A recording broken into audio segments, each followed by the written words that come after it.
የጌታችን የኢየሱስ ክርስቶስ ወንጌል ቅዱስ ማቴዎስ ያበሰረው ምዕራፍ 26 ከቁጥር 26 ጀምሮ የቅዱስ ቁርባን ሥርዓት የጌታ ነው። ራት ሲበሉም ኢየሱስ ኅብስት አንስቶ የምስጋና ጸሎት አደረገ። ቆርሶም ለደቀ መዛሙርቱ እንካችሁ ብሉ፣ ይህ ሥጋዬ ነው ብሎ ሰጣቸው።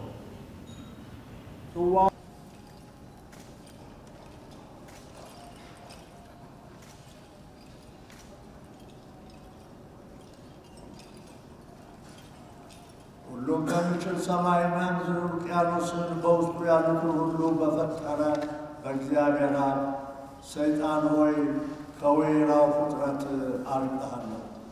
ስለዚህም የጠላት ኃይል ሁሉ የዲያብሎስ ጭፍሮች የሰይጣን ውጊያና ማታለል ካንተ ይጥፉ ይወገዱ። አንተን የሚቀቡ ሁሉ በመንፈስ ቅዱስ እንዲወለዱ አድርግ።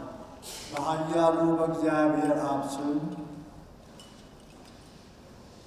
ከእርሱም ጋር በሚኖረውና በሚነግሰው በልጁ በኢየሱስ ክርስቶስ ስም እንዲሁም በመንፈስ ቅዱስ ኅብረት ለዘላለም ዓለም አሜን። እግዚአብሔር ከሁላችሁ ጋር ይሁን። ልባችሁን ከፍ አድርጉ። እግዚአብሔርን እናመስግን። ሁሉን የምትችል ዘላለማዊ አምላክ እግዚአብሔር አብ ሁል ጊዜ አንተን ማመስገን በጥንት የተገባ እውነተኛ ነው። ለአንተም ከመልካምነትህ ብዛት በመጀመሪያ ምድርን እንድታፈራ አዘዝክ። የሚያፈሩ ዛፎችን ከእነሱም ውስጥ የወይራ ዛፍን ፈጠረ። እርሱም ይህንን ዘይት ሰጠ። ፍሬውም ለቅዱስ ቅባት አገለገለ። ዳዊት በትንቢት ይህን የምስጢራትን ጸጋህን አወቀ። ፊታችንን በዘይት እንደሚያበራ ዘመረ። በታላቁ የጥፋት ውሃ ፍሰት ጊዜ ዓለም በኃጢአቱ ምክንያት ሲደመስስ እርግቢቱ በወይራ ቅጠል ነበር የምድሪቱን ሰላም መመለስ ያስታወቀችው። አሁንም ወደፊት የሚመጣውን በጎ ስጦታ ያመላክታል። በኋለኛው ዘመን ምስጢር በገሃድ ድርጊት ተገለጸ። የጥምቀት ውሃ ኃጢአትን ሁሉ እንዲያስወግድ ይህንንም ዘይት ስንቀባ ፊታችን እንዲያበራና እንድንደሰት ያድርግልን። ስለዚህም ለአገልጋዩ ሙሴ ወንድሙን አሮንን በሚፈሰው ዘይት ውሃና ታጥቦ ከነጻ በኋላ ለክህነት እንዲቀባው አዘዝከው።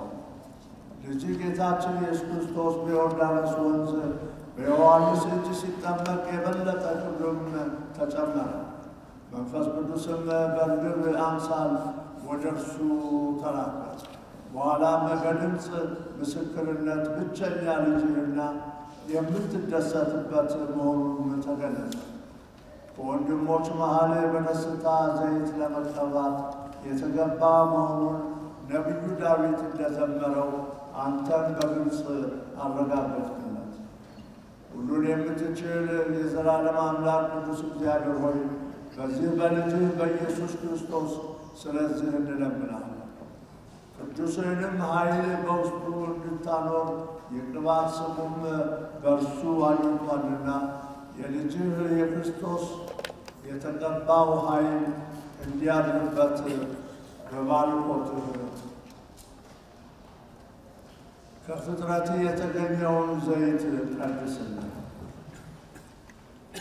በእርሱ ካህናትን፣ ነገሥታትን፣ ነቢያትን በቅድስት ቤተክርስቲያን ውስጥ አንድ አድርጋችሁ ለጸሎት ተነሱ። ለሁላችሁ ይሁን። ከመንፈስ ጋር ለሚቀበሉት ለሕይወትና ለመድኃኒት ኃጢአትን ስርየት የሚሰጥ የጌታችን የመድኃኒታችን የክርስቶስ ቅዱስ ሥጋውና ክቡር ደሙ በእውነት ይህ ነው። አሜን። የአምላካችን ሥጋውና ደሙ ነው። አሜን። የአምላካችን የመድኃኒታችን የኢየሱስ ክርስቶስ ሥጋውና ደሙ መሆኑን አምናለሁ።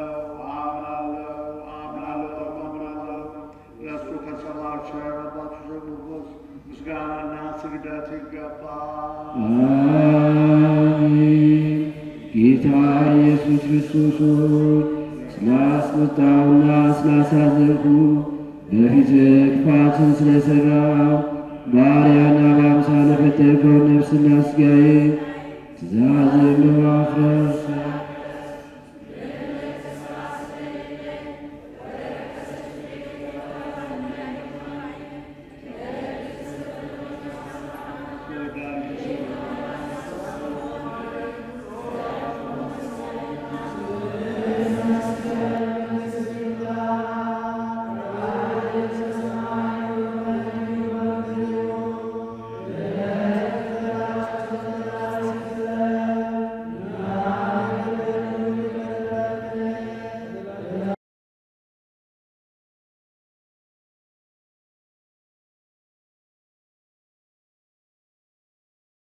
ጌታችን መድኃኒታችን ኢየሱስ ክርስቶስ በማቴዎስ ወንጌል እንዳስተማረን መጨረሻ ላይ የሚመዝነን በበጎ ስራችን ነው። አገራችንም ደግሞ በእውነቱ እግዚአብሔር ይመስገን የእምነት ሀገር ናት። በህብረት በፍቅር እንዲኖሩ ይህ በዓል ያሳስበናል። በዚህ በጾም ጊዜ ወደ ራስን ዝቅ አድርጎ ወደ እግዚአብሔር መቅረብ ብቻ ሳይሆን ወንድምን እህትንም ማሰብ፣ የተቸገሩትን ማሰብ፣ ምጽዋትም ሰብስቦ ለተቸገሩት መስጠት የመረዳዳት ጊዜ ነበር የጾም የጸሎቱ ጊዜ። አሁን ደግሞ በሰሙነ ሕማማት የበለጠ ይሄንን ለማድረግ ቃል የምንገባበት ጊዜ ነው። አሁንም እያንዳንዳችን የሰላም መሳሪያዎች፣ የፍቅር መሳሪያዎች፣ የመተዛዘን ህዝቦች መሆናችንን መስክረን ይሄንን ለማድረግ እንድንችል ይሄ የሰሙነ ሕማማት በተለይ ደግሞ የትንሣኤው ብርሃን ያሳስበናል።